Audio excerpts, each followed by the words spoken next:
Hey, it's the comic book guy here to let you know that because our host Don is traveling the world this week, we are reviving one of our classic podcasts for your entertainment. Keeping with this month's theme of possession movies, we present to you Evil Dead 2. Enjoy. Hello, kiddies. It's your old pal, the Crypt Keeper. And you're listening to Three Guys in a Flick. The good, the bad, and the gruesomely absurd.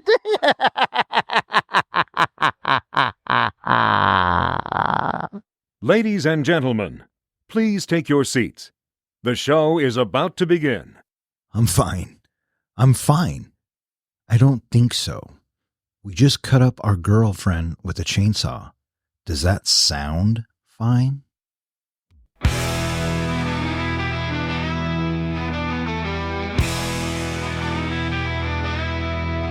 Three guys and a flick with Don, Ken, and John.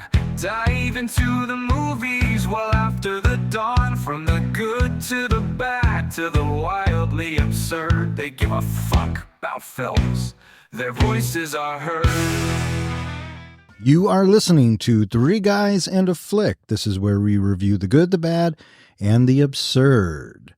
Tonight's episode, Evil Dead 2, Dead by Dawn. Beware, spoilers. Coming to you from my basement, this is Dawn. To my right is our comic book and web guy, John. How you doing? And to my left, as always, the professor. You're holding my hand too tight. I'm not holding your hand. Oh my God, they come with quotes already. I love it. How you guys feeling tonight? Groovy. Fantastic. All right, so we're here talking about Evil Dead 2. Is this our first absurd movie? Maybe borderline absurd? Come on. Yeah, I got to go with Ken on this. This is pretty absurd. I mean, Okay, good. It's a comedy / horror film. See, and I didn't want to be the one to label it This is because an absurd but- movie. as soon as she starts dancing, dude, come on. All hail the king, though. Oh, Bruce come on. Campbell. Yeah, well, he is certainly a delight in this flick, right? The best. Yes. Made back in 1986. It was released on March 13th, 1987. It was directed by Sam Raimi, written by Sam Raimi and Scott Spiegel, and it stars Bruce Campbell, Sarah Berry, Dan Hicks, Cassie Wesley, and Richard Domier. And Sam Raimi's brother, Ted Raimi, as Henrietta, And who's Henrietta? the evil witch in the basement. The evil witch in the basement. I Yeah. don't know. How do you describe her? That's a fair depiction. The deadite in the basement? Yeah, but who was she? She was what's his face's wife and Right. what's her face's mom. Yeah, mom. I don't even know their names. Yeah, Annie. archaeologist. Annie's mom. Annie's mom and dad that owned the cabin and are now missing. It was made for a mere $3.5 million, but turned around and made $10.9 million at the box office back in 87. John, would you talk a little bit about why this movie came about and how what this movie is? Absolutely. We actually have Stephen King to thank for this movie. Back when Sam Raimi originally made the Evil Dead movie, they made it for barely anything. I think it was under $50,000 they made that movie for. And it did okay. It didn't do great. So Sam Raimi went on to make a few more movies. He made a movie called Crime Wave that just absolutely flopped, I guess. It was just a horrible movie. And so he decided to go back to his horror roots and make Evil Dead 2. He originally wanted the plot to be a medieval plot that our hero goes back in time, Army of Darkness plot. He was having troubles getting the funding and got contacted by Stephen King, who happened to be a fan of the first movie. Stephen King met with Dino De Laurentiis and talked Dino into funding the new movie. Dino, though, wanted the movie to be similar to the first one. So Sam Raimi and the scriptwriter, they agreed and came up with a plot for Evil Dead 2. Problem is, they couldn't get hold of any footage from the first movie because they didn't have the rights to it. So what they did is they reshot the first movie in the first 5 minutes of this new movie. So that's why a lot of people don't call this a sequel. They call it a requel, because it has the first movie and the new movie all together in one package. Big problem was that everybody was dead. And so it's like, what do we do? Well, we'll just sort of reset. I know a lot of people thought this guy Ash, what an idiot. He went back to the same cabin. No, it was a completely new movie, just a continuation of the original storyline. Yeah. It kind of reminds me of, well, Robert Rodriguez did it with El Mariachi and Desperado, right? Desperado was pretty much a remake of Mariachi, only because he got more money to do it. Yeah. But, So- yeah. Really, you don't need to see the first movie to enjoy the second movie because it has it in it. Are you sure? But if you want to go back and watch the first movie, it'll feel a lot like the second movie because it ends, I believe, with Ash's head in the puddle and coming up as a deadite. Right. That's where the first movie ends. Oh, really? Yeah. Did you ever see the remake? I did see the remake and I didn't enjoy it as much because they lost the humor element. Well, yeah. It wasn't as campy, and that was kind of one of my enjoyments of this movie. So let me ask you this. Do you like horror films? I do. I grew up on horror movies. Since a young age, I went out to Blockbuster and picked up every freaking horror movie, no matter how bad it was. And that was my weekend thing with my friends. We would watch horror movies. And the reason I wanted this one was originally when this film was made, they were trying to go for an R rating, but they were worried they were going to get an X rating. So that's one of the reasons why you see different blood colors in the movie and why it's so campy, because they wanted to get that R rating. They ended up getting the X rating, so they ended up going with no rating. Oh, an unrated horror movie? Oh, I had to see that one. That's why I think immediately I was just attached to this film. Interesting. All right, I got to know, what's your philosophy when it comes to horror movies? What's the best advice you could give to the online, unsuspecting horror people going into their horror situation? Give every movie a chance, no matter how campy it sounds. The characters. You know, so like, for example, let's separate. I'll go check out this room. You go check out that room. What? How would you handle in a horror situation? How would I handle it? Yeah. What would you do? I would pull the Eddie Murphy. The Eddie Murphy, which is you walk into a house. Oh. The house says, yeah. get out. Sorry, baby. I'm We out. can't say. I'm going. Let's go. This is a beautiful house. This is a wonderful house. Get out. Let's okay, go. we got to go. Yeah. As I think Don and I were watching the movie just last night, and I said, as soon as the first thing would happen, we got to that bridge that had been torn apart, I'd be climbing down the rock wall. Yeah. Your advice, Don? If I was in a horror movie? Yeah, if you're in a horror movie, what's the advice you give those people?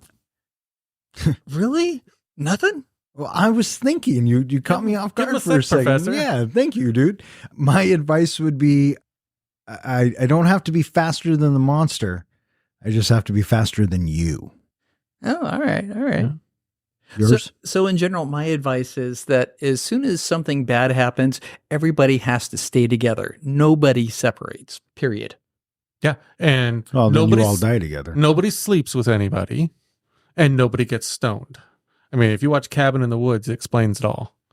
Yeah. Well, to be fair, in Cabin in the Woods, the weed he was smoking was altered by them. The hairspray that they were using was altered by them. pheromones, So, yeah. I mean, come on.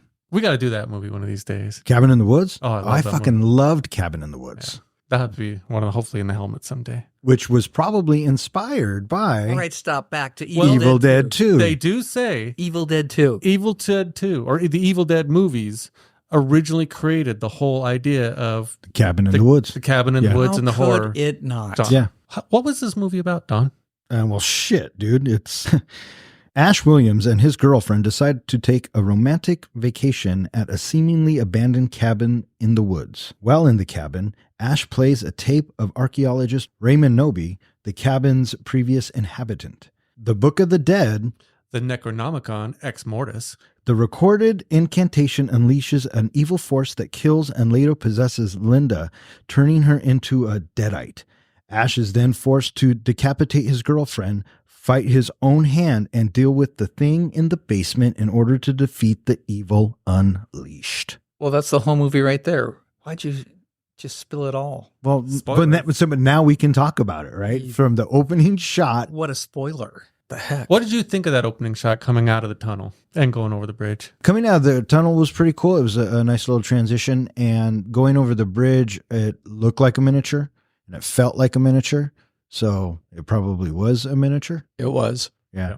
The guys who did the special effects, K&B, the guys who run The Walking Dead, they also did like a lot of Robert Rodriguez's movies, and they did From Dusk Till Dawn, and you know, they're super big now. And this was one of their very first gigs. Watching them behind the scenes, it was pretty cool how they came up with the practical effects on a lot of this, because again, 1986, right? So it all had to be practical. What did you think of the idea of the point of view was from the evil monster? I have always said, if you're gonna make a monster movie, make the camera the POV of the monster. That was the best. Did you like that? Don't show Absolutely. your monster until you absolutely have to, or, you know. That was the best. Having the sound effects, the blurry angles, the off-centeredness of it. Mm-hmm. Yeah. Ken, had you seen this movie before? No, this is my first time. And you liked it, huh? I didn't say that. Well, you kind of sound like you did. He's geeking a little like I think so. But I love the fact that they came up with just some, creative ways to do that. One of them was riding a bicycle with the camera on it through the woods. Another one was two guys would hold on to like a piece of wood, and in the middle was the camera, and they would run through the woods to give that kind of weird, bumpy look to it. And I guess at one time when you see like ash being thrown through the woods and everything, they had smashed into him and almost knocked him out. Yeah, I can see that totally happening. Super independent way of filmmaking. Mm-hmm. You know, they had to make up a lot of it as they were going along. I think this is showing off the genius of Sam Raimi and his, never say die attitude of, putting this movie together. Yeah, you can say that. I don't know if the story supports that, but The story does not. But Sam Raimi's ambition and his enthusiasm and his passion definitely carries through in this movie. oh, I believe that 100%. And it's amazing how it's an entertaining movie, whether you really liked it or not. But it's an entertaining movie that takes place in one location, pretty much mostly inside the cabin. And for the first, half of the movie, one person battling the demons. And it keeps you entertained. It's right up there with like Breakfast Club when they do that, just one location, one set, one group of people. He did a good job showing us what the demon was supposed to be. You know what I mean? The presence of it. And Bruce Campbell, I thought, did a great job at having to do most of it by himself. And it is entertaining. It is entertaining. And I thought that it was going to go in a different direction. Because I've seen Army of Darkness, and I saw the camp in that. And I kept hearing that this was like one of the goriest movies at the time. Maybe, I guess. So, and looking back on it now, I don't think I had ever seen it. So watching it a couple weeks ago and then again with you last night, like the first two times I've seen it. I heard a rumor somewhere that a lot of the budget was spent on all that blood that they had spraying and shooting and dumping and everywhere. Yeah. And then, so the first time when I watched it, I was thinking, it's not that gory, but then watching it again, I'm like, oh, maybe, because when the blood, when it's splattering in his face or when he's cutting off his hand and just the ridiculousness of it. So yeah, I mean, if campy horror is your thing, then this is right up your alley. And the fact that, again, kind of like, Matrix did with Bullet Time, this movie inspired, I think, a lot of things that are reused in a lot of other horror movies. Oh, I agree with that 100%. Mm-hmm. Very much so. Yeah, I think Sam Raimi really did some groundbreaking stuff that really opened up the doors and the imagination of a lot of future horror directors. Mm-hmm. You know what I liked about this film is that it just started and it never stopped. If you think about it, from the car ride in to when they get to the cabin and he's playing the piano and they're dancing. Yeah, what is that, 5 minutes? Yeah, something like that. And then, he turns on the tape recorder, and I mean, that's got to suck, right? You didn't even mean to. You didn't mean to unleash this demons where you're at. I mean, it brings up the idea, I think, again, reused a lot, which is don't read from the book. Right. And he didn't technically read from the book. The archaeologist on the tape read from the book, so kind of screwed him right there. Oh yeah, that's what I'm saying. I mean, Ash Williams kind of gets a bum rap for this. Yeah, but why does the cabin look so tidy when they get there if the professor read from the book? Well, the Kandarian demons are actually very tidy demons. They like to clean up after they kill a lot of people, lure more in. I'm shocked we didn't have a scene of that happening with corpses with Kind their of- heads on backwards and sweeping, and Mary Poppins eating it up. I could see Mary Poppins as a Kandarian demon. Yeah. A deadite. Oh, and this also, I have to ask the question. So the father comes to them as a vision, right? And it says, tells them how to beat it. Where did he go? I mean, where is his body? If you watch the TV series, Ash versus the Evil Dead, it kind of is explained a little bit that when the demon possesses the body, your soul gets taken to their dimension. So that's probably where the archaeologist is. But yeah, what happened to his body? Where is his body? Did he burn himself? We don't know. They never kind of bring that up. Yeah. Or did he just get swallowed by like Henrietta or something? Oh, maybe. That reminds me. Hey, Ken, while watching this movie, who plays the girl? What's her name? I think Sarah Berry, is that her name? Sarah Berry? You're talking about Annie. Yes, Annie. Did Annie's character physically resemble anyone that you might know? Familiar face, but I don't know how or why. Remember that family with a lot of kids at school? Yeah. The mom. That's what you think? Oh my gosh. I look at her and I go, oh my God, that could be her mom. The time frame might even be. Oh, wow. Okay. The facial expressions, just everything. It's pretty funny. Okay. The actress that got that role, originally they weren't going to cast her. They didn't really think that she fit the part, but because of her scream and the way that she could just scream so loud, that's what got her the role. The piercingness of it. Yeah. Now, here's a question for you both. Evil Dead, the musical. It has actually spawned a musical. Would you go see it? I can add more incentive. When you go and see it, which I have, there's a splash zone. And by the end of the show, if you sit in the splash zone, which I did, you are covered in blood. My buddy at work, I think he was telling me about that. And I referenced it to, remember Gallagher, the comedian? The same kind of thing, but with blood. Yeah. That's awesome. It's great. I mean, there's scenes, like where, Ash cuts off his hand in the musical and then walks around and just sprays the audience. That's great special effects. Where'd you see it at? I saw it when it came in town here. They came here? Yeah, it came here. I think it was in Tacoma. Oh, wow. So I highly endorse it. If they come back into town or if you get an opportunity to see Evil Dead, the musical, go see it. So what does it encapsulate? Is it both movies? It's Evil Dead 2. Oh, it's just Evil Dead 2. It's pretty much the whole Evil Dead 2 movie with a lot of songs. Oh, interesting. And even the demons sing. Really? Yeah, the Deadites get into the action. Well, they kind of do in the movie too, right? They have that little sing song. Yeah. I saw you so. I saw you so. Yeah, that one. Dead by Dawn. Dead by Dawn. From here on out, listeners, we are going to forego any audio clips and we're just going to do them ourselves. All right. So Ash and his girlfriend get to the cabin. They have that piano. And again, it just kicks right off, right? So the demons come in and I love that shot with the demon coming in the house. And as it's coming into the house, did you notice that the house is kind of shaped like a skull? Yeah, vaguely. Yeah, they have rocks out eyes, front yep. and it looks like the teeth. Yep. And what I loved about the demon or whatever it is, Deadite. the deadite, that's what the camera was? Mm-hmm. It was the Kandarian demon. And when they possess people, they're called Deadites. All right. So, but nothing would stop it, not closed doors, not anything, right? And so we pick up really quick.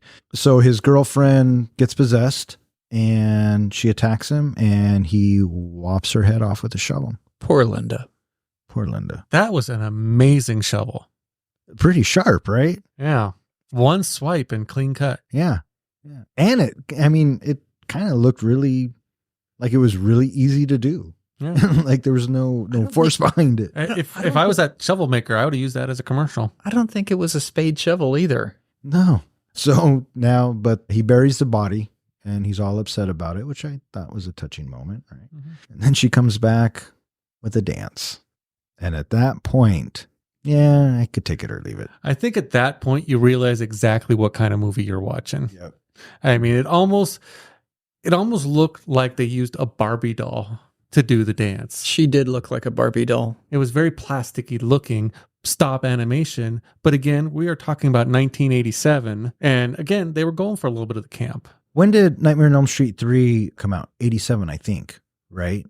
It had a very similar scene in the junkyard with Freddy's Bones. Very stop motion animation. Yeah, you called it 1987. Good job. It's probably my second favorite Nightmare on Elm Street. Yeah, Dream Warriors. Oh, fuck yeah. But we'll get there. I thought that was a great, not to go off too topic, but I thought it was a great twist for the series that now you have people who can fight back. Yeah. Yeah.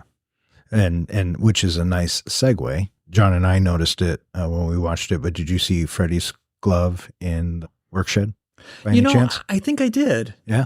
I think I did because I looked at that and it's like, hey, that kind of sort of, but then it was gone. Yeah. Well, the crazy thing about it, and you and I noticed it, is not only does it appear in the work shed, but then when Ash later goes into the basement, it's down in the basement as well and behind him. Remember over his shoulder?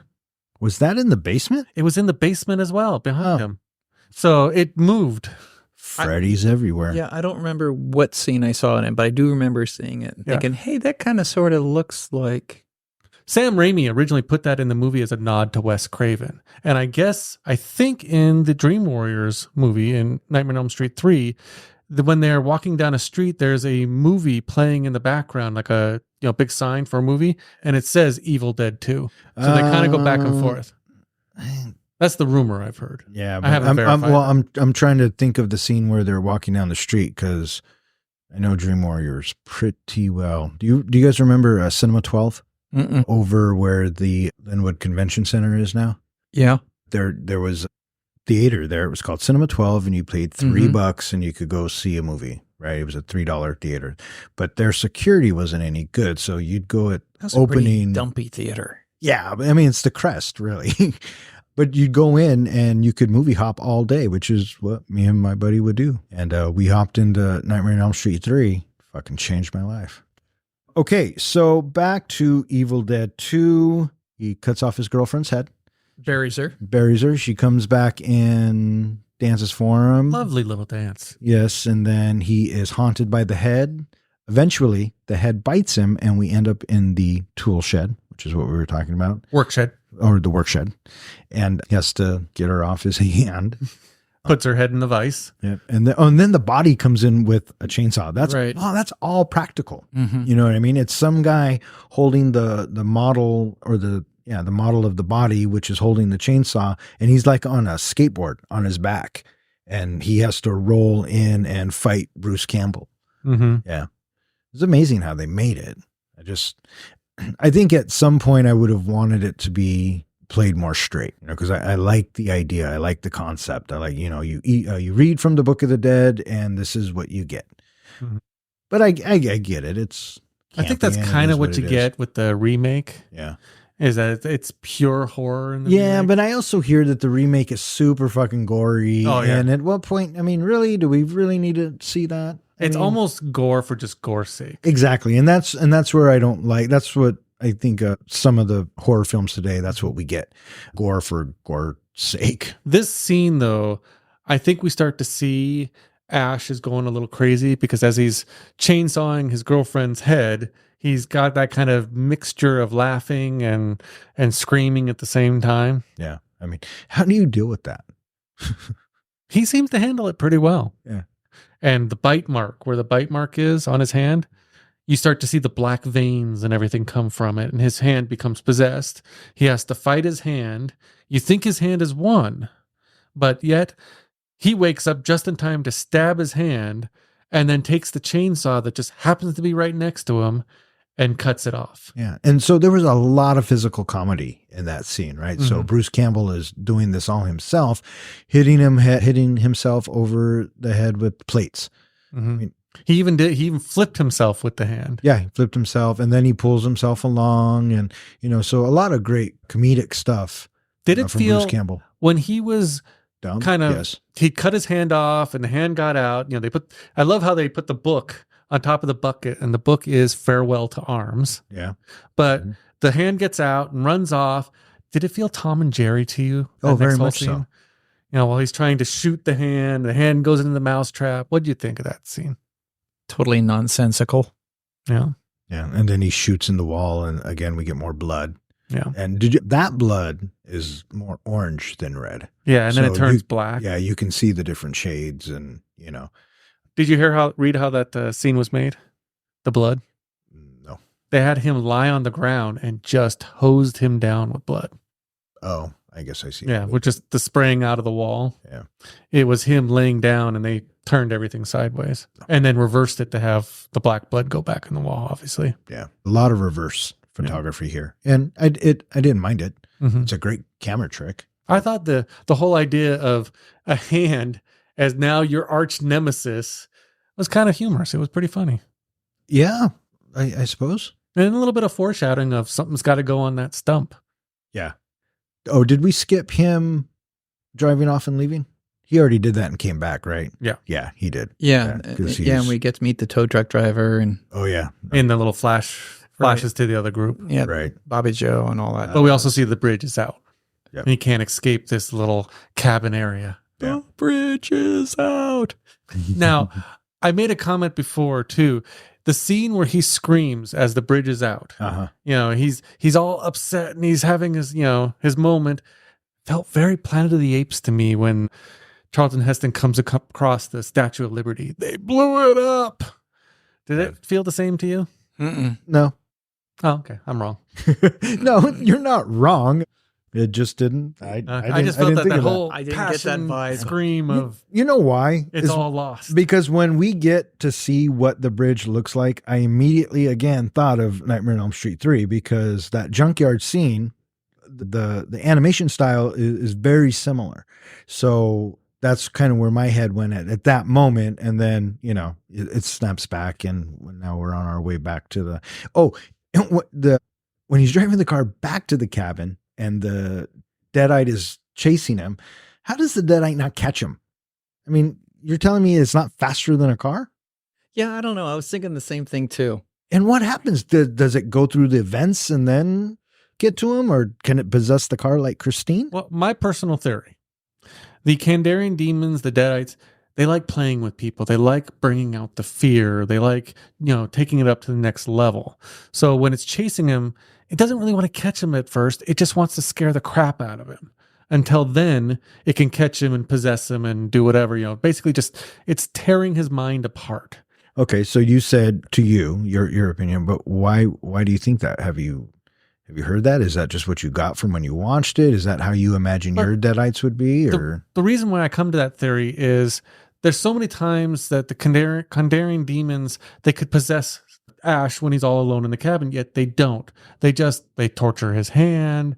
They have all the mind games of people coming out of the mirrors and the deer on the wall coming to life. They're playing with him. They're trying to shatter his mind. They're trying to drive him crazy. Why don't they just possess him and win? If they can tear apart a bridge, why not smash the cabin? all right. So I feel like they're just torturing him for torture's sake. And I think that's sound logic. I think that's solid. Yeah. The scenes where he is going insane and he's by himself and the thing on, what is that, a deer? A deer starts laughing or whatever. His hand and then the... I felt like I was a bad Muppet. Like a Muppet gone Maybe. wrong. Yeah. and then the laughing scene. Yeah. Right. Went on for a bit Mhm. too long. But, what do I know? I'm no Sam Raimi. It was I thought it was kind of a clever descent into madness, showing just how crazy he's getting. So we meet Annie and Ed Gitley, and they team up with Bobby Joe and Jake. The bridge is out. So Bobby Joe and Jake take the two on a trail. Where is this trail and how did it get around the bridge and how did they get there so fast? Don't you always talk about this in movies? That's the way it was written? Yeah, because that's the way it was in the script. All right. Okay. That was, I guess, one of the complaints in the first movies is there wasn't enough people to kill, so they had to add more people. Oh, really? So you have to get them to the cabin quick. That's the only reason why I thought they showed up in the movie. More people to torture and kill. Yeah. That was all I thought. They were restocking the supply. Okay. There you go. So they get across, and while they're making their way across this convenient trail, Ash is continuing to go crazy in the cabin, and he gets his shotgun, right? Loads it up, and then he shoots at the door, thinking he's shooting at the deadite, but instead, who does he hit? He hits Bobby Joe in the shoulder. And what happens then? Was it Jake? Yeah. Jake comes runs in crashing and through. tackles him. And I know, Don, you had a problem with this scene. What was your problem with this scene? What was my problem with this scene? That how did he not see Jake coming? Oh, right. Well, the quick cut, and it's a continuity thing for me always, but how does Jake close the distance? The door's blown open, right? So he should be able to see what's in front of him. Jake comes in, and I don't understand how Ash doesn't see him coming through the danger. I can explain this. Oh, please. The way I explain it is what was around Jake's neck. I don't know what. He wore a set of dog tags. That means Jake probably has military experience. He could be a Navy SEAL. Did you not get that impression from Jake? No. Are you fucking kidding me right now?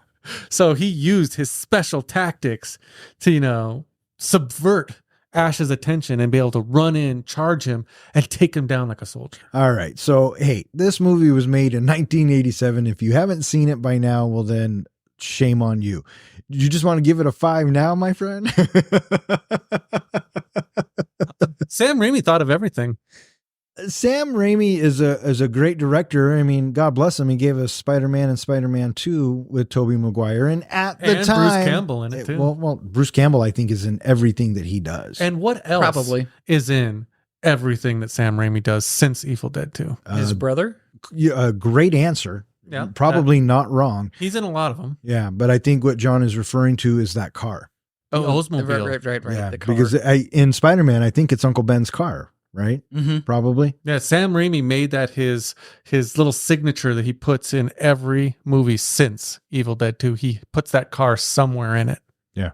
So we pick up where... They've thrown Ash down into the basement. right, because they think he's crazy. They think he murdered Annie's parents. Yeah, so Annie starts playing the tape again, or someone starts playing the tape again, and it's revealed that Annie's mother had gotten possessed by the Kandarian demon. She became a deadite, and she was trying to kill the archaeologist's father. And he ended up having to kill her, but couldn't just get rid of the body. He threw the body down in the basement where we now have Ash. They play the tape, and Henrietta comes after Ash. So they ultimately get Ash out of the basement, but now Ed Gitley, the guy Annie's with, has now turned into a deadite, and the makeup effect on that was pretty cool. This is where I think we also get an example of when they kill Ed, his blood is green. And yeah, it just came off a little weird.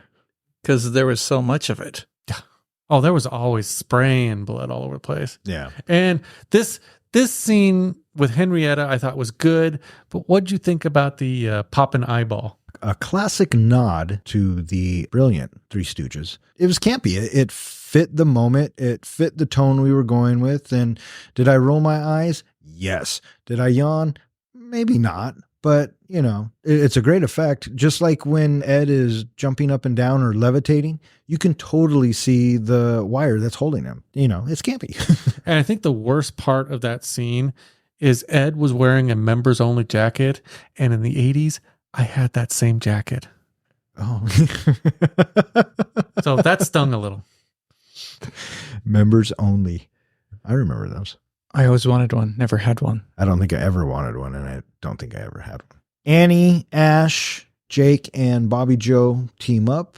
They Get rid of Ed, and then Dad shows up. Oh, yes. Dad. The spirit of Dad crosses back over from the Kandarian demon dimension Right. to let them know that the secret to getting rid of the Kandarian demons is to use the passages in the missing pages that Annie had just so happened to bring to the cabin. Hey, that's the way it was written. It was written that way. Phew. And he basically finishes off by saying, by doing this, they'll save his soul and their lives. Yeah. What do you think of the sounds and everything as they're, they make a comment of it sounds like somebody, like a spirit is trying to cross over. They jump right to that conclusion, like, what that would sound like. But I thought they used some clever sound effects. Well, nothing really jumped out at me, except for when, was it Henrietta who has the long ostrich neck? Yeah, she kind of does that a little bit here, but she mostly does that later on in the movie. Right. When she does that, though, she sounds like a chimp. Yeah. They had some weird sound effects. Yeah. Yeah, the sound effects didn't really move me, so I can't say I recall any that. Yeah. What'd you think, Ken? I was unimpressed with I was unimpressed with the sound effects. I just, like I said, in that scene, that just I don't know if it's the comedy or just, wow, is that they start hearing something happening and the first thing they jump to is, sounds like a spirit is trying to cross over or trying to enter our dimension or something like that. Would that have been your first thought? If I had heard the sounds? Yeah. Or would you think, If I'm in this situation and shit is going down like this, fuck, dude, I have no idea. my first thought would be, I'm hearing all these things happen. I'm like, okay, now where do I need to point the gun? Yeah, but does the gun really work? We haven't really established that it can. I mean, the first person he shot was fucking Bobby Joe, Well, right? Poor Bobby Joe. Where is Bobby Joe? at this point, Bobby Joe is still around. She took off.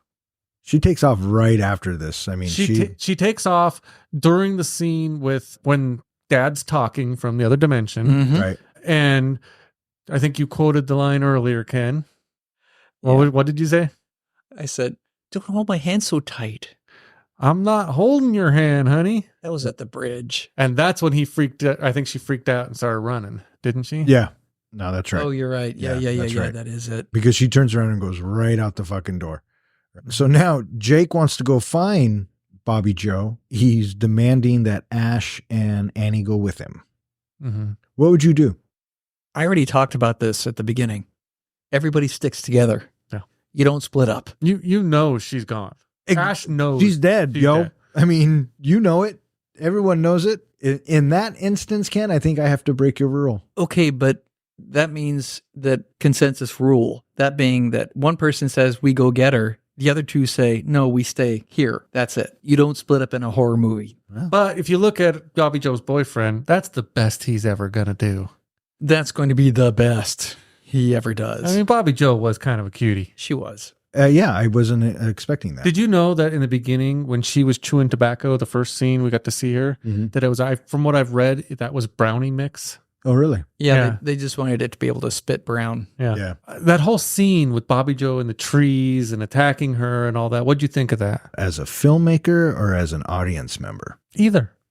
As a filmmaker, I was thinking, fuck, that's awesome. Because practical. Mhm. She was really drugged, or the stunt woman or whoever did the stunt was actually dragged through the forest, or replica of, probably as safe as possible. But then the vines and shit coming out of her cheeks. And I mean, it was pretty cool. The tree was hokey, but when she started getting strung up and the vines and everything, I mean, that was some pretty cool effect. So what happened? Did the tree eat her? Is that what ultimately happens? This scene was actually edited down. The original scene, from what I've heard, I don't know if I've ever seen the original scene, a lot more graphic. In fact, they called the tree rape scene. And I thought that was in the first one. I don't know if it was in the first one or the second one, but I think Raimi, it's in the first one. Sam Raimi has gone on and said that he really regretted that scene. Yeah. So that's why you don't really get to see what happens to her. I think it's in the first one. It could be in the first and that's one. why this one was cut down, because he wanted the scene because he thinks it's terrifying or silly. I don't know. Now, I loved on when we watched this movie just the other night, some of the comments that you were making about this scene. Do you remember what your comment was? Dude, I don't remember what I did this morning. You went, damn, Treebeard is pissed. Yeah, even the trees walk in that movie. Yeah. What'd you think, Ken, of that scene? I thought it was lame. I was expecting it to, just to have her just get like flattened into the tree. And I think that's what was in the process of happening, but I never necessarily saw that happen.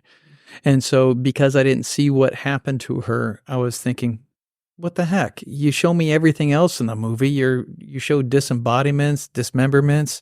You can't show me her just being like flattened into the tree and it's now just the tree.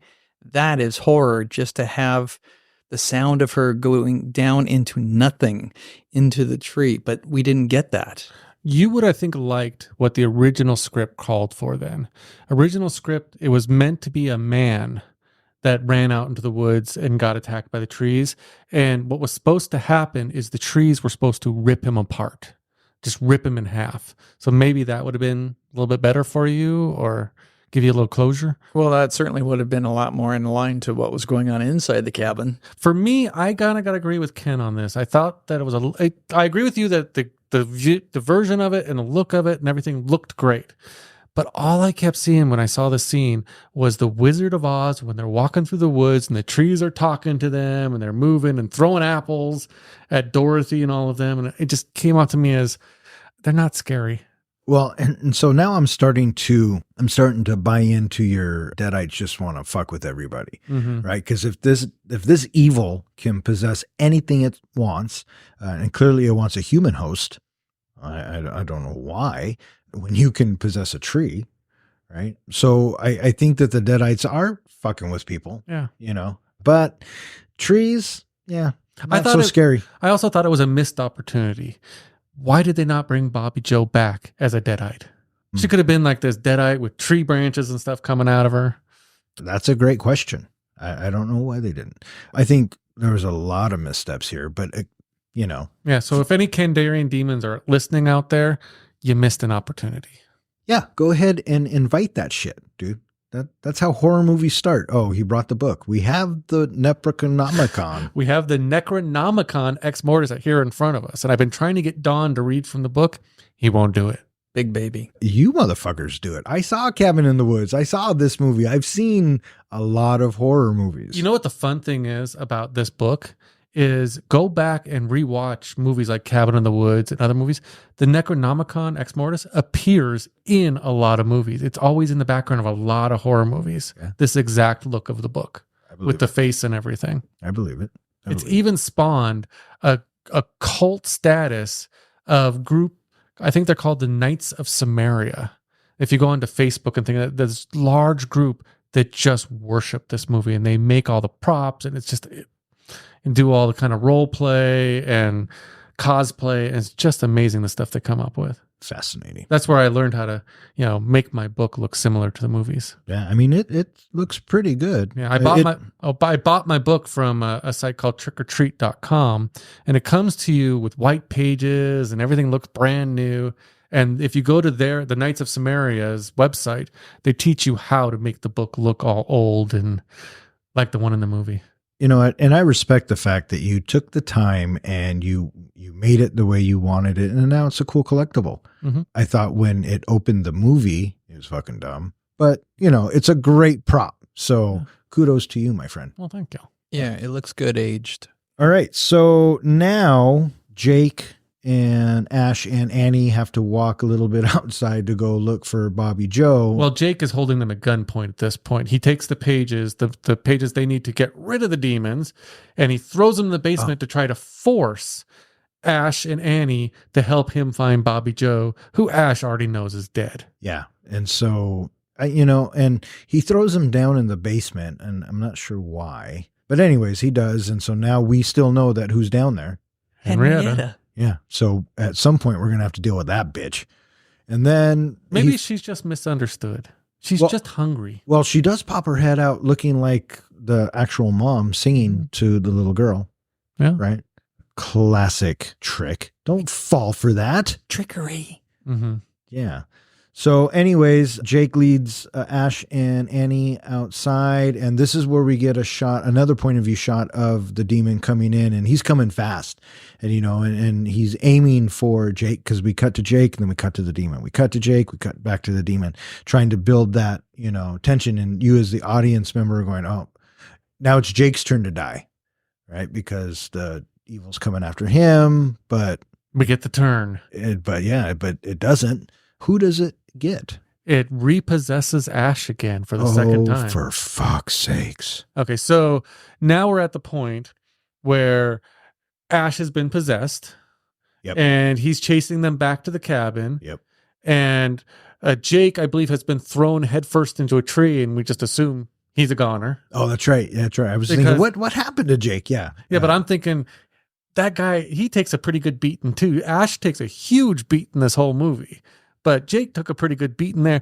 Well, Annie makes it back to the cabin, and, of course, someone breaks through the door, and what does Annie do?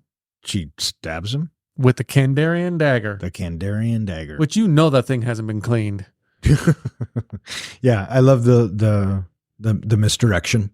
She stabs Jake, thinking it's Ash. So what I liked about that was after she realizes it or whatever, she has to get him inside, but she's still closing the door on him.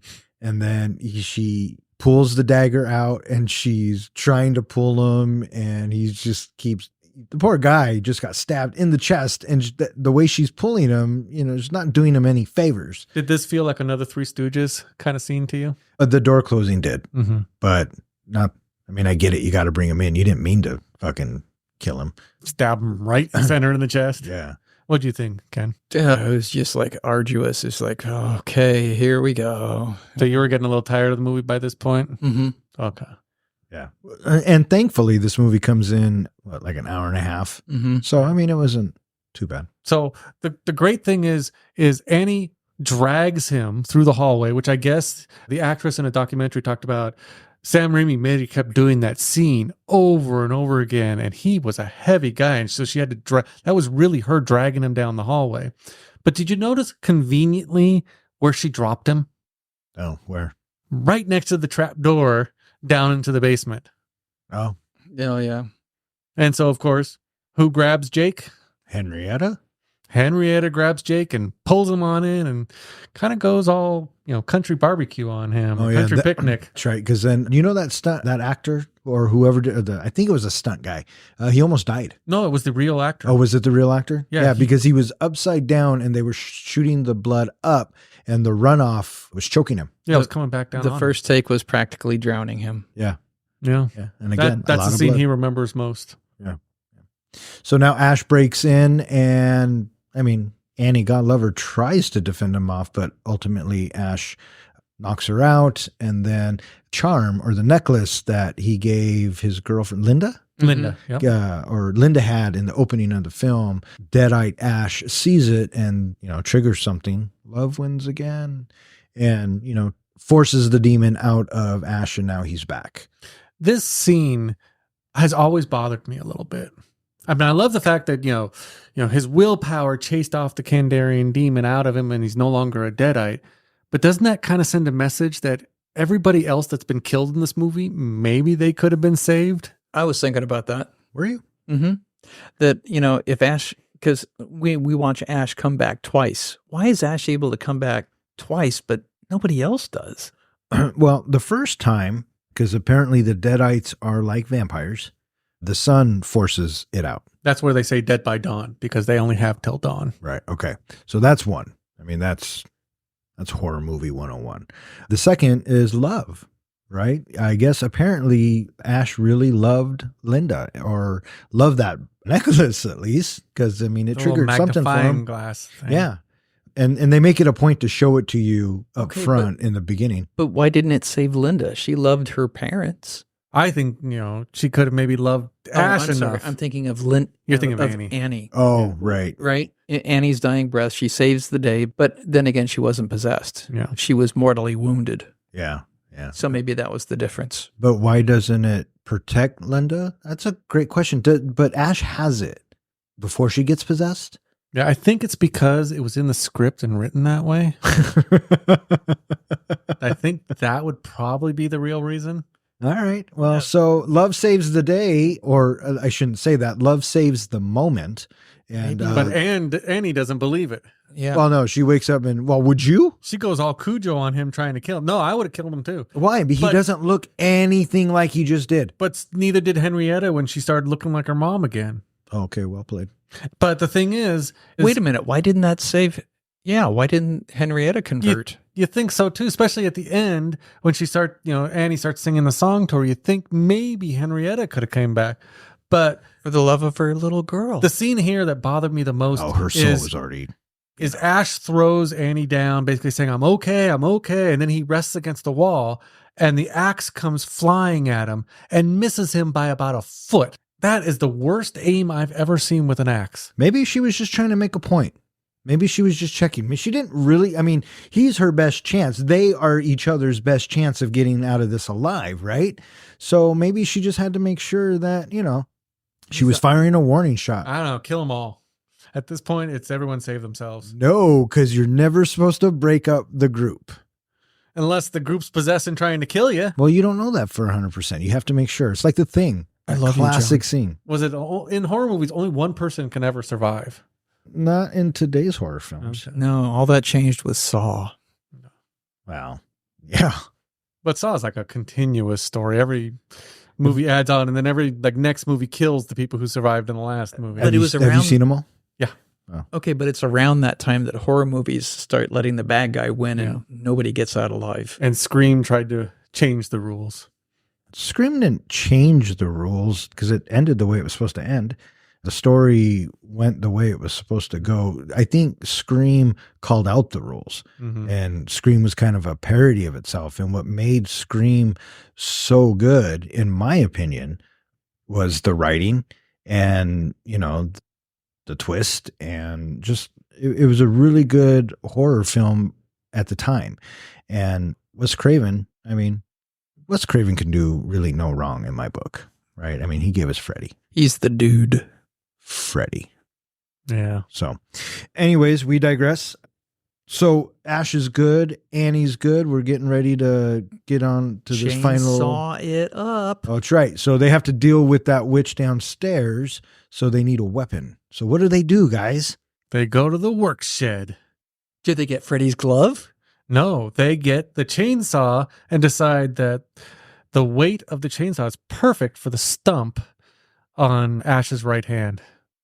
Yeah, but I mean, But you really think they thought that? But the thing too I thought was interesting is a little bit earlier on, Ash makes a comment as they're looking at the pages, the lost pages, that he felt like someone just walked across his grave. And then we see this picture of a guy wearing a very similar, shirt to Ash, similar hairstyle, in one hand holding a shotgun, and the other hand is a chainsaw. Foreshadowing? Foreshadowing, definitely your favorite topic. And we see him in, 1300 AD, because that's where we're going to get Army of Darkness. Now, here's the question, though. Did that give them the idea to put the chainsaw in Ash's hand? Or, do they think, do they not click with them of, oh, now we're doing something exactly what's in the picture? I didn't think about it because I didn't really care.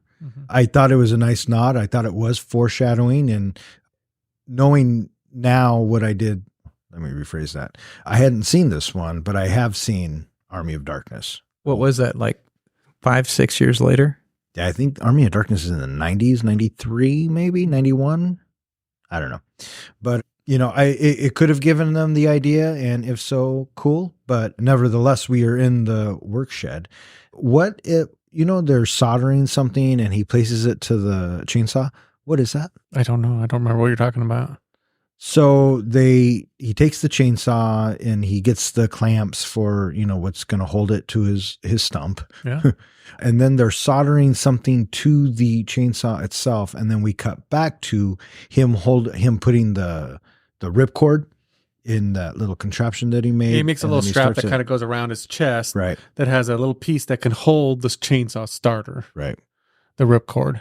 Right.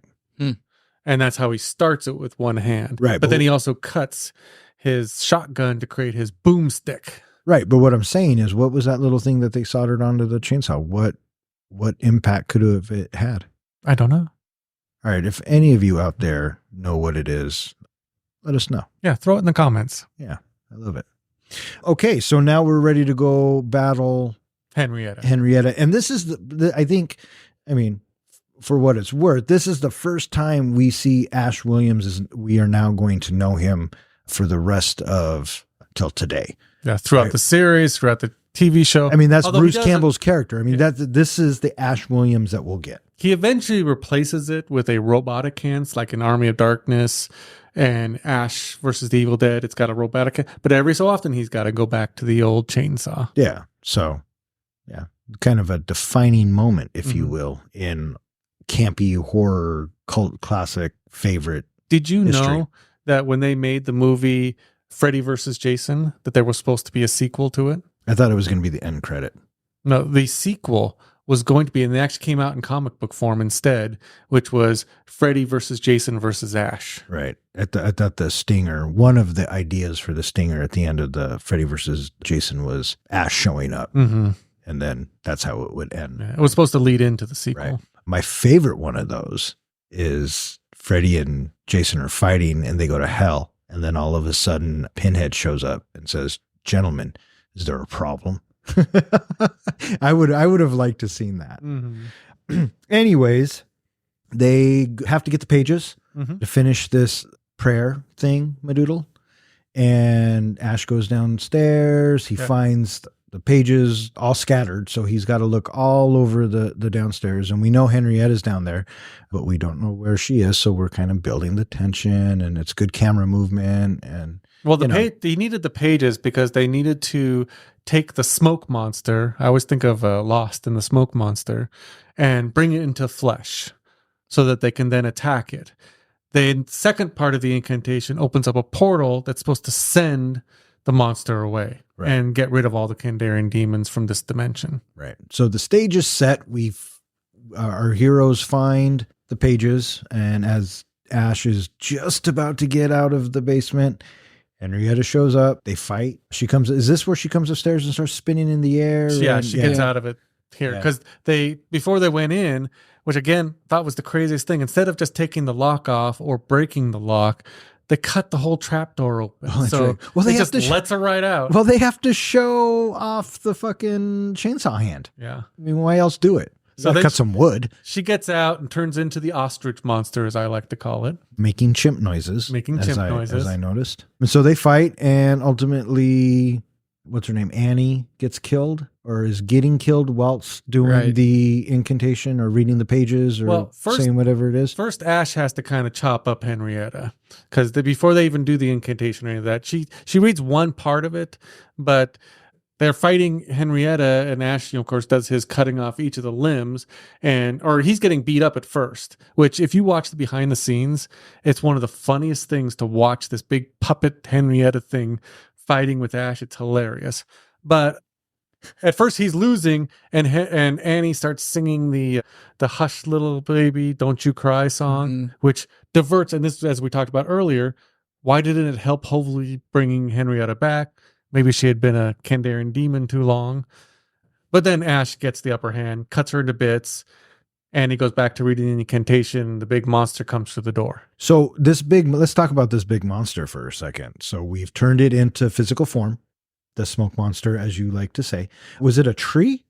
Because his arms and hands were branches and wood, and that was a fucking tree. Well, if you watch the TV series, Ash versus the Evil Dead. But this came out first. I didn't.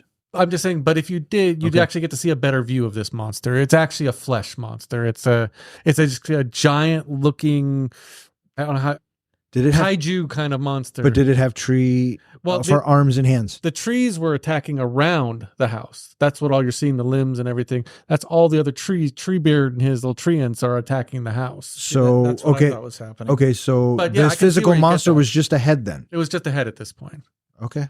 So I would have never have guessed that. No. And since this came out first, I can't really reference the TV series, and plus I haven't seen it, but I am going to check it out. No, I agree with you. It's not really visited, not explained enough. Right. So anyways, I thought that it was just a bigger tree, right? So the physical form that they turned it into was just a bigger tree. And at this point, I'm like, oh, now Treebird's going to, eat Ash.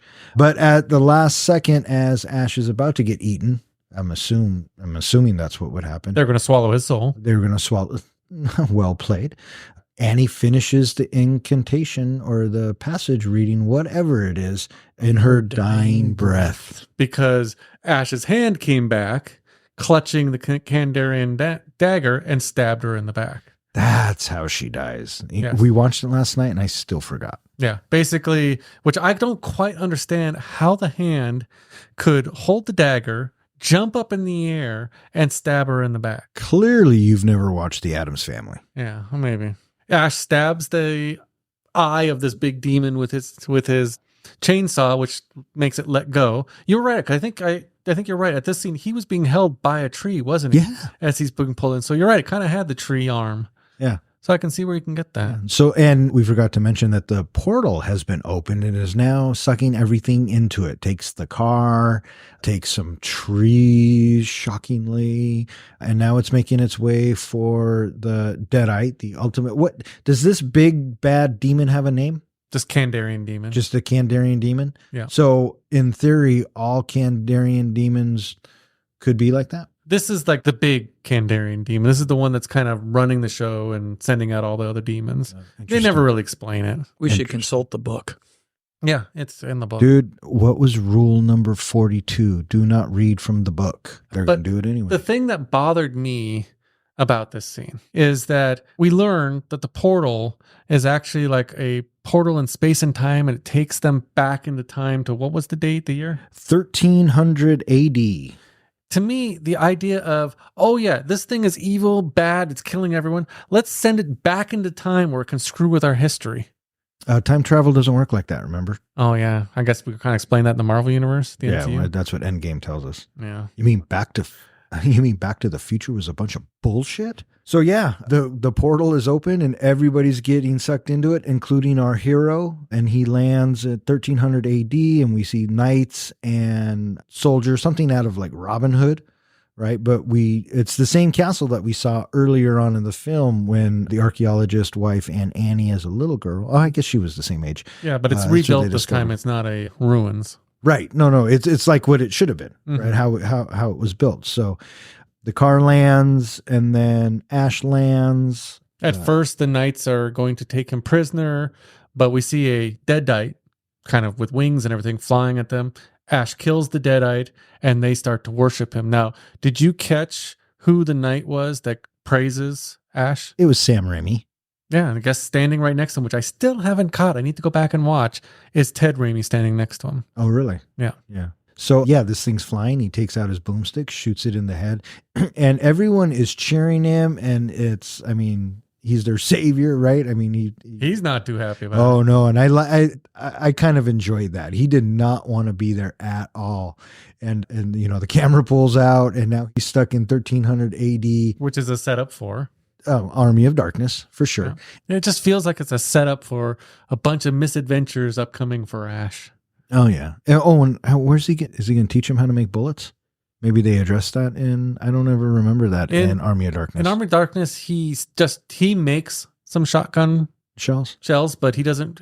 There's a scene kind of funny with Merlin the wizard that he's teaching him gunpowder, and Merlin almost blows them up. Yeah, I think I remember that. Where he almost holds the gunpowder bag over the flame. Anyway, it's all set up, and then we get Army of Darkness, which is not even a horror movie. It's just a comedy. It's a campy comedy, and great lines in that next movie. They really build up the whole idea of Ash as the anti-hero who just wants to get home. Yeah. I felt like it was an evil Quantum Leap. I used to love that show. Did you? Yeah. He never gets to jump home? No, and Scott Bakula has said he's open to revisiting the series. Yeah, why not? They're remaking everything else. Mm-hmm. Yeah. Okay, so that's Evil Dead 2, Dead by Dawn. I feel like we should maybe get into some ratings here. Or how do we do our rating system? Well, and I was thinking about this. We grade on a 1 to 5 scale, 1 being terrible, 5 being good. And we kind of base it on, if we were channel surfing, would we stop on this movie and how long would we spend on it? And if there were other movies on, would we choose this movie over another? All right. So your movie, go ahead, my friend. My first? Yeah. I got to give a lot of credit to this movie to being an inspiration for a lot of future horror movies. I agree with you. I love that the point of view was from the goat, the big smoke monster in the beginning. I love the fact Bruce Campbell can do no wrong. I mean, that guy is amazing. He makes me laugh and enjoy every single role he's been in. I mean, he portrays a guy with a huge ego in the movies. He's the same guy in real life. I've actually had a chance to meet him once at a convention. Same guy. Exactly what you expect of him. It is a campy horror movie. It's not the greatest movie out there, but it is a cult classic. And it did, like I said, again, inspire a lot of movies. Now, it comes down to, again, if it's on TV, am I going to watch it? Or am I going to skip on to what's next? I have to go with my gut, which says, if it's between a few movies that I like, probably going to watch the other movies first. This is not going to be my first go-to movie. If there's nothing else on, I'm going to watch this movie just because Bruce Campbell cracks me up. Probably going to watch it to about the scene where he cuts off his own hand, because I just love the whole interaction, the improvised scene of Bruce Campbell fighting his hand. So in the end, I'm going to give it a 3.5. Wow. I'm kind of shocked. I am too. I was not expecting that at all. Yeah. Professor? So for me, I greatly appreciate all of the creative gags and the camera work that Sam Raimi gave us in this movie. You know, the gore, the cinematography of his work, pioneered and paved the path, and I have a great deal of respect for him and what he's done for that. I too also totally am a big Bruce Campbell fan. Loved him in Briscoe County Jr. That was something that the wife and I enjoyed the series of, and we would watch diligently Friday nights.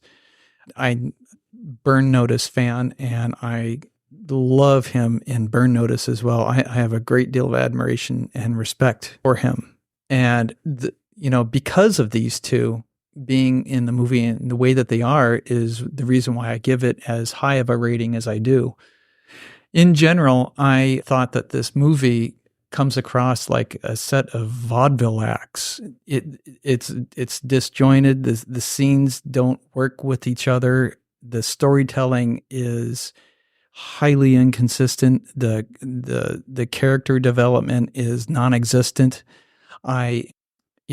If I'm watching a horror movie, I'm expecting to be scared. I was never scared in this movie. I did not jump for this movie. There was a couple times that I did laugh at the movie, but it's the wrong kind of laughing because I'm laughing at the movie. I'm not laughing with the movie. And this movie in general, I was, unimpressed with. As much as I appreciate, what Bruce Campbell and Sam Raimi have done for the movie, in the end, it just comes down to, I really couldn't care less if I see this movie again or not. This movie is a 1-star for me. It is something that I will pass on every time, and I have no interest in watching it ever again. Yeah, there you go.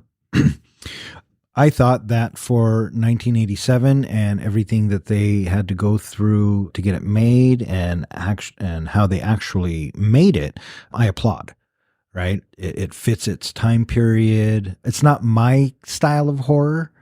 I'm kind of with you, Ken. When I watch a horror film, I like to be scared. And if it scares me the first time I watch it, I'll remember how that felt. So watching it again, you're not as scared because you know what's coming, but it's still, a little iffy here and there. I don't think I would ever get that from this film.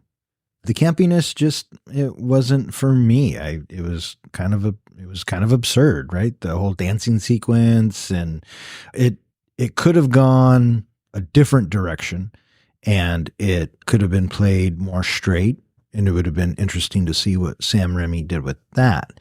But if this is on TV, I'm probably not going to stop and watch it. I'm glad I saw it. So it's going to be a 1-star for me as well. Sorry, John. No, it's all good. In fact, it's interesting that you brought up Ken Briscoe County Jr. That's the convention. We actually went and saw him. A bunch of college friends and I saw that he was going to be at the Briscoe County Jr. convention. So we showed up with all of our Evil Dead merchandise to get him to sign it. And we were allowed to ask him one question. And it was actually a question about Briscoe County Jr. It was, how did he get his stubble to look so cool on his face? He looked at us and said, it's a setting on my razor. Now get the hell out of here. And then he signed my poster, Shop Smart, Shop S-Smart. That's awesome. Quick question. In the credits, we have fake Shemp. Is the term Shemp originating because of this movie? John, do you know what a Shemp is? No, I do not know. A Shemp is somebody that appears in the movie without them necessarily appearing in whole. A hand, a foot, the back of their head. It is somebody that is used to propel the story along. And so when we see in The Road Warrior, when we see Max going underneath for the blade at the beginning, and he is going to disarm, and he's going to take out the gyro captain. Do you remember that? Mm-hmm. That would be a Shemp hand. So that wasn't Mel Gibson's hand that went under to grab the knife, but instead armed the bomb?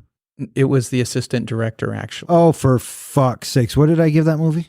You're going to take it down a rating? Fucking A, I am. You know what? I'm going to call you out on something, Don. Oh, shit. I'm going to call you out. When Don and I watched this movie yesterday, now maybe you can defend this, but when we pointed out the Freddy glove, you said, well, this movie just earned a 0.5.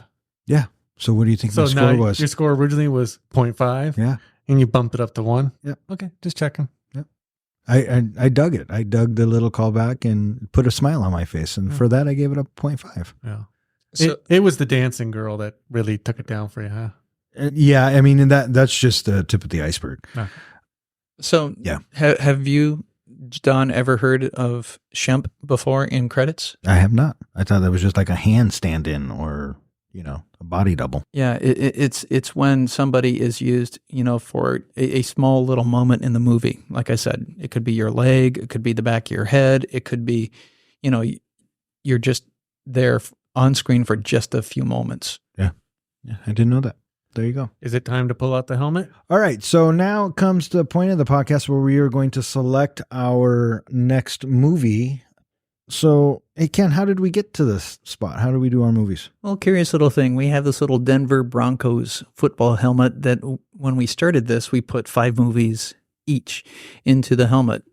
And these 5 movies could be any movies that we wanted. Maybe we loved it. Maybe we wanted to see it again, or it could be any reason. And so each time we draw out one movie, and we have gone through all of Don's movies, and we have gone through 4 of my movies and 4 of John's movies. So there are only 2 left. 1 John, 1 Ken movie. So tonight, one will be done. Yeah. Oh, was it? There can only be one. There can only be one. There can be, And that could be in the helmet. one. Why do you keep showing your hand? I don't know. I think I actually know what my last movie is. So Is it Highlander? I am not going to reveal Fuck that. you. But it may What it reveal is. tonight. Fuck you. It's Flash Gordon again. It could be. Could be the sequel to Flash Gordon. Is there a sequel to Flash Gordon? Oh, yeah. It was called, Flash Gordon? no, it was called Ewoks Adventure. Holiday Special. No, Battle for Endor. Yeah. That's what it was. The All right. the Anyway, made-for-TV who's drawing movie. this time? Yeah, who's drawing? I think you picked that one, didn't you? I think I did. And before that, I think I let you pick because. So this is going to be... Dawn should pick between Ken and I. I totally agree. Okay. All right. I'll pick. Everybody stand by. All right. So the next movie we will be reviewing is 1984 comedy directed by Ivan Reitman, starring Bill Murray, Dan Aykroyd, and Harold Ramis. Oh, I'm loving this. The Ghostbusters. Well done, Professor. Well done. That is a good choice. That is a classic It is not movie. my movie. Is that yours? It's my movie? It's not mine. Wow, I did not remember putting that one in the hat. Whose is that? That is mine, I think. Did I read that right? Yeah, Ghostbusters, the original.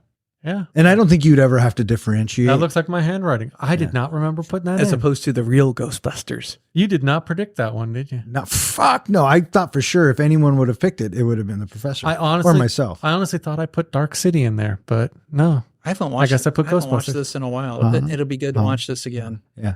Fun fact, a good friend of mine, her dad built Echo One. That's so awesome. Yeah. The it's great, awesome. the great thing about this movie is we get to watch this movie, and then the new one, Ghostbusters Afterlife, is coming out soon. Yeah. Did you see the remake with the girls? I did. I did, and Disappointed, aren't you? I can tell. I'm not trying to be sexist or anything. Okay, but, Dude, but I you're- just didn't did you think the just movie hear how worked. he said it? Yeah. I mean, you might as well just say I'm being sexist. A lot of here, people and- say that it was a bad movie because they put women as Ghostbusters. I thought they were funny. I thought the story in the Ghostbusters, the new version, was stupid. it was the same story. Ghosts come to New York and they have to fight the ghost. Yeah. I thought it was entertaining. I thought it was funny. They made me laugh. And I loved all the little nods, and each of them got him, even Harold Ramis, even though he had passed away. His face is the statue, is the bust when Kristen Wiig gets fired.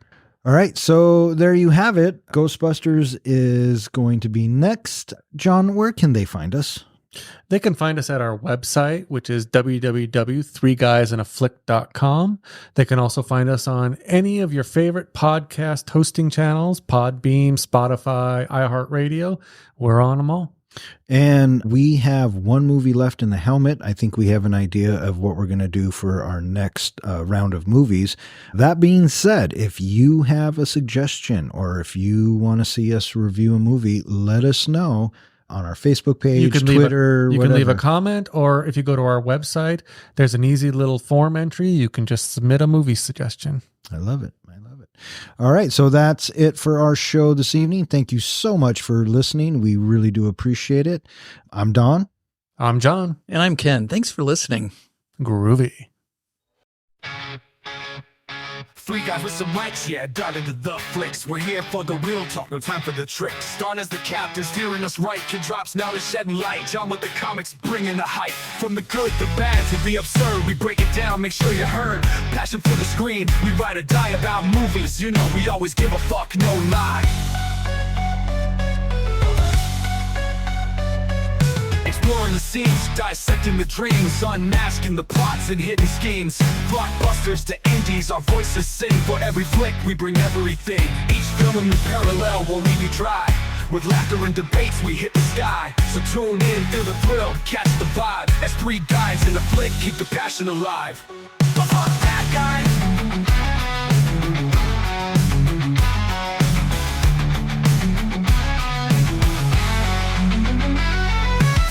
For some mics, yeah, dive into the flicks. We're here for the real talk, no time for the tricks. Don is the captain, steering us right. Kim drops now to shedding light. John with the comics, bringing the hype. From the good, the bad, to the absurd, we break it down, make sure you're heard. Passion for the screen, we ride or die about movies. You know we always give a fuck, no lie. Exploring the scenes, discovering the scenes, dissecting the dreams, unmasking the plots and hidden schemes. From blockbusters to indies, our voices sing. For every flick, we bring everything. Each film in the scenes, dissecting the dreams, unmasking the plots and hidden schemes. From blockbusters to indies, our voices sing. For every flick, we bring everything.